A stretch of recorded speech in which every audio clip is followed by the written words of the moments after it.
sa atong mga damgo. Padayon kita sa atong mga pangandoy, sa usa ka malinaw. Malangkugon, kung malangkugon ang dambayan sa Cagayan de Oro.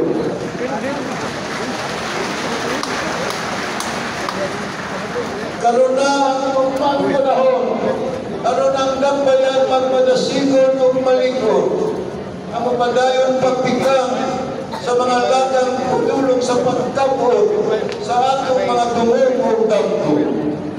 Pinaagi sa paghanay sa mga plano o inubanan sa katawan na magtambayayo o magpinabangay o andang magkapot bisan sa layo ng pangalan.